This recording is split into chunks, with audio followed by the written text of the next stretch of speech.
Hi guys. Okay, so real quick, gonna just cruise through chapter 19. The homework's for you if you care to take your time and watch this.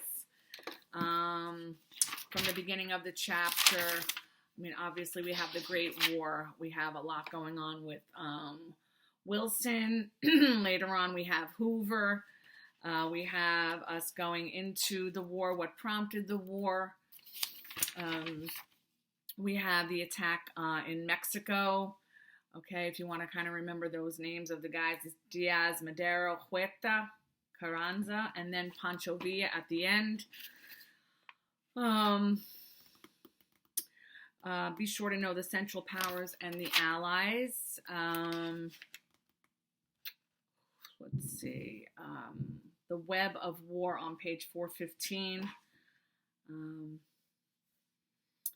So we have Austria declaring on Serbia, Germany declaring on Russia, and Germany also declaring on France. The assassination of Ferdinand. Again, not the first time you guys have heard this. We have on page 416, we have the Three Emperors League, Germany, Austria, Hungary, and Russia. Then you have the Triple Alliance, Germany, Austria, Hungary, and Italy, and the Triple Entente. Something that might be familiar to you, okay? We have a new type of warfare. We'll have several new types of warfare. Definitely the tank, and then we have submarine warfare and aerial reconnaissance. We have the sinking of Lusitania on 417, and German submarine did not discriminate and shot a torpedo into it. Okay. Section quiz on page 418. Number 1, Wilson refused to recognize the government of Huerta in Mexico because Huerta was a murderer and he murdered his predecessor Madero. And Wilson refused to recognize the government by murder. Number 2, the two countries in the Caribbean in which the U.S. Intervened during Wilson's presidency, Haiti and Dominican Republic. Number 3, German invasion of what nation brought Great Britain into World War I was Belgium.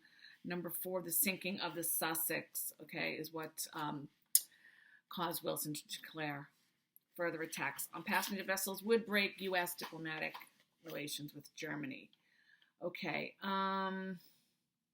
page 419, we have, again, this unrestricted submarine warfare. That was really the straw that broke the camel's back.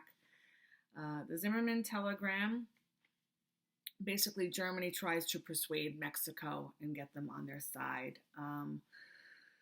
We have another concept that they don't really go into, but women entering the war and how they were very instrumental in so many areas.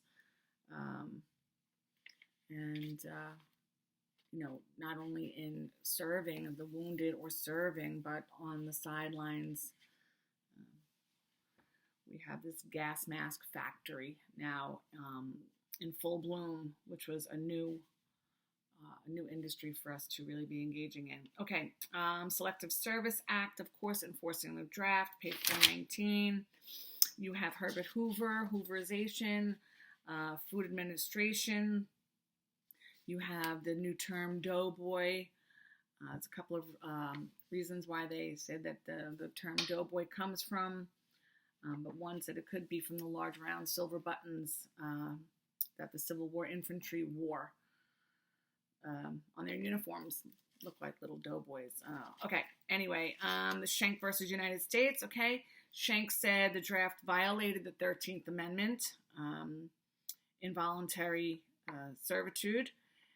They distributed leaflets, anti-draft leaflets. They were charged with conspiracy and basically appealed on grounds that the state violated the First Amendment. So that's your Schenck versus the U.S. Okay, moving along. Trench warfare. I'm on page 422. We have the 14 points now. We have the of the great, I guess, idea of League of Nations, forming this General Association of Nations for the purpose of affording mutual guarantees of political independence. And this was headquartered, I don't think this textbook tells you, but it was headquartered in none other than Geneva. Okay, 423, I'm on now 425. What German decision caused Wilson to break diplomatic relations with Germany? That was to resume unrestricted submarine warfare. Okay, two methods that the Americans on the home front used to raise food and money. The general efforts of American people were everything that we can do to support those who are fighting for us, right? A very patriotic stance came upon the people. So we have conserving food, we have Meatless Mondays, raising Liberty Gardens, buying war bonds, which were considered Liberty loans. Just some ways. Number 3, what conditions on the Eastern Front in early 1918 made the entry of the U.S. crucial to the Allies? And now we have the Bolshevik government under Lenin negotiated a separate peace with Germany and pulled Russia out of the war. I mean, I think if you really want to understand these kind of wars with so many players in it, you really need to set up a grid, okay? Okay, moving along, we have the Treaty of Versailles. On page 426, the Big Four, and Wilson made it clear that the United States wanted no territory in return for its participation in the war. He's an interesting fellow, Woodrow Wilson, his background being a preacher's son. But I think that world events just prevented him from really being that neutral, peaceful negotiator who was not going to get involved. It was inevitable. All right. 2 of his planks of the 14 points were incorporated into the Treaty of Versailles on page 427. I'm on page 428, section quiz. The members of the Big Four and the nations that each represented Wilson for the U.S., Clemenceau for France, David Lloyd George for Great Britain, and Vittorio Orlando for Italy. 2 provisions of the Versailles Treaty were most offensive were the war guilt clause, gave the Germans sole responsibility for the war, and that they would have to make reparation payments to the Allies. They were not happy about that at all. The difference between the Republican irreconcilables and reservationists concerning this Versailles Treaty. The irreconcilables, obviously, from the name, oppose the treaty completely, and the reservationists accepted the treaty, but only with the reservations concerning America's commitments to European alliances. Okay, so there was a little string attached there. Was the U.S. Senate correct in rejecting the League of Nations, or should it have joined the League? Answers will vary. That's, I guess, personal opinion. All right. Okay, so those are the section quizzes. I'm just going to kind of cruise through. If you watch the video that I sent, John Green's very helpful. I think so. All right. In the activity manual, kind of just move along with me. I'm not going to go through every single thing. Okay. I'm not going to have to go through that. Let's just skip ahead to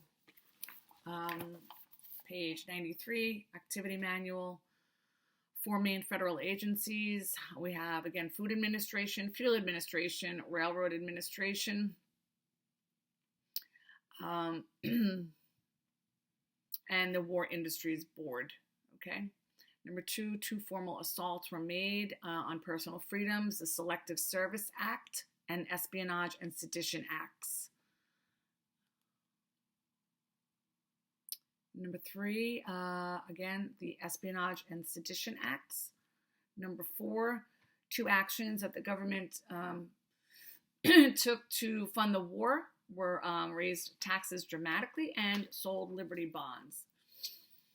Number 5, could the federal government just print more money? No, the gold standard required that a certain amount of gold had to back every dollar printed. Again, 3 dietary sacrifices. I think that's kind of cute, and it worked. Meatless Mondays, wheatless Wednesdays, porkless Thursdays, and sweetless Saturdays. Okay, number 7 could be what you think is the greatest danger of the various experiments. You know, some of them were definitely assault on personal or economic freedoms, and some of the agencies did threaten those freedoms.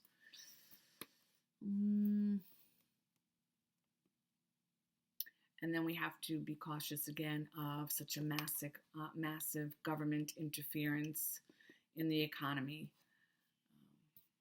because we experienced that before in the New Deal era and our own government today.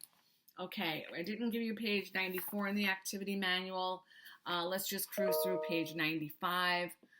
Another term for food saving and production was called hooverizing or hooverization. General Association, number 2, League of Nations.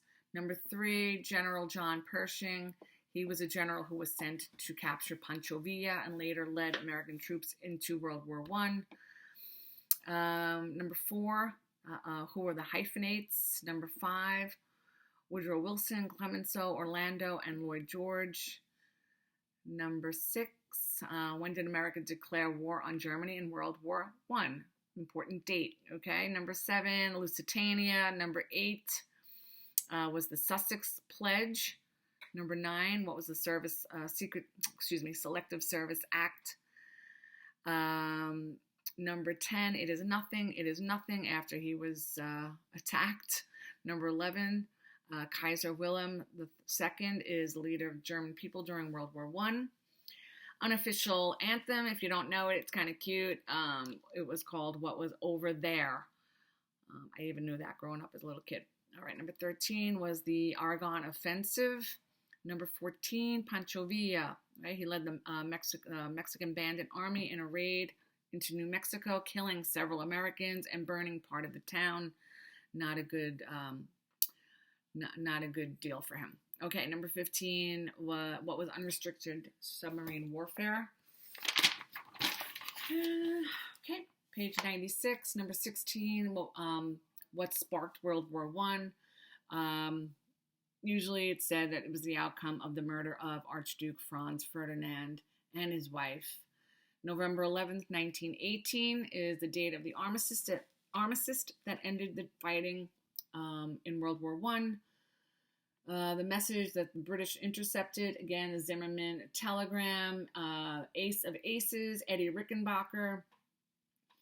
You were not permitted to criticize the war efforts, and you would be charged with violating the Espionage and Sedition Acts. Number 21, what were the 14 points? Number 22, Treaty of Versailles, Sergeant Alvin York. Number 23, he was a Tennessean who won the Medal of Honor for almost single-handedly capturing 132 prisoners. Number 24, what was the U.S. Railroad Administration? And number 25 who was Herbert Hoover? Okay. So that's all of the review. Again, if you watch the video, I think you guys are going to do a great job. Okay, so I'll send it over to you tomorrow, and have a great rest of the day. All right, I'll see you guys, and happy Easter if I don't put it in my comments back to for your test. All right, have a great day. Bye.